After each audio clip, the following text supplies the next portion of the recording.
ถ้าในระดับมหาลัยที่ผมทราบนะครับมหาลัยเนี่ยเขากำลังจะทำเรื่องใหญ่ที่ทำเขื่อนคสลทางด้านที่น้ำท่วมเข้ามหาลัยครับเรื่องนี้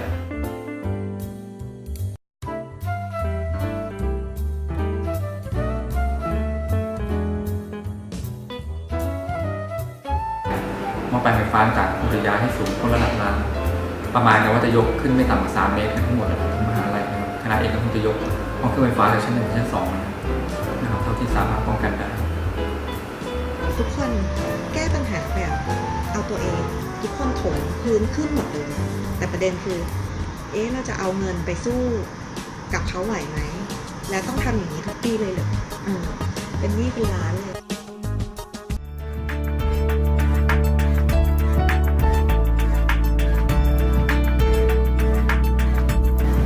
คนทั่วไปเนี่ย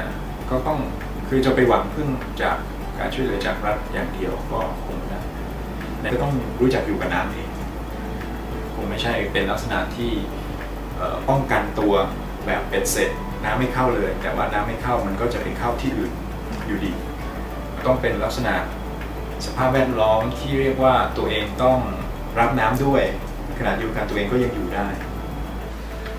ถ้ามองในระดับผังเมืองใหญ่ๆครับพวกเราสร้างเกาะให้ตัวเองแบบมาป้องกันแค่ตัวเองอย่างเดียวมันก็รอดแหละก็ใช้เงินตัวเองอะไรอย่างเงี้ยแต่ว่า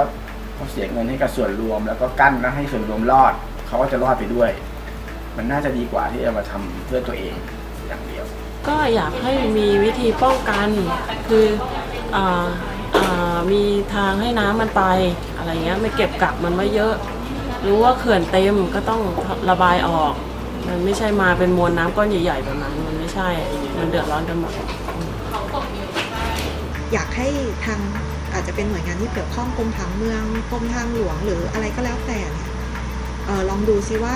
คุณสามารถเสียสละเอาถนนใดถนนหนึ่งเป็นถนนรับน้ำเมื่อมีภัยพิบัติได้ไหมคือมันต้องเอาผังมาดูอย่างละเอียดค่ะทำเป็น dedicated floodway คือตรงเนี้ยเอาไว้ท่วมแล้วดีกว่าที่จะปล่อยให้ไปท่วมบ้านแล้วผมคิดว่ามันระดับประเทศมันคงต้องมีอะไรที่ออกมาชัดเจนมากกว่านี้แหละคือเราผ่านเหตุการณ์มานี้ก็หลายเดือนแล้วนะผมยังไม่เห็นความคืบหน้าหรืออะไรที่ชัดเจนเลยเท่าที่ดูจากข่าวหรือไม่ได้ระดับย่อยๆอย่างพวกเขตอบต.ตำบลที่ผมไม่เห็นได้มีความคืบหน้าในการอะไรขึ้นเลยคือระบบระบายน้ำที่ผ่านมาอย่างแถวหมู่บ้านผมที่อยู่เนี่ยฝนตกล่าสุดมาไม่ยังท่วมเลยก็คืออาจจะเป็นดินโคลนทรายต่างๆที่เรากันในตอนนั้นมันก็ลงไปอยู่ใต้ดินไปหมดเลยระบบระบายน้ำปัจจุบันก็ยังไม่ได้แก้ไขเลยเพราะฉะนั้นสิ่งที่จะป้องกันใหม่ก็ยังไม่รู้เหมือนกันว่าจะเกิดอะไรขึ้นผมว่ามันก็เป็นปัญหาคือพอสมควรถ้าท่วมข้างหน้าเนี่ยแน่นอนว่าระดับพวกเราคงของตัวให้อยู่ได้หรือจะหนีได้เนี่ยแต่ในระดับโดยรวมผมคิดว่ามันอาจจะหนักกว่าเดิมด้วยซ้ำเพราะมันไม่มีระบบป้องกันอะไรที่ดีขึ้นกว่าเดิมเลยของเดิมอาจจะแย่ด้วยซ้ำเพราะมันไม่ได้ไปรอบถูกคออะไร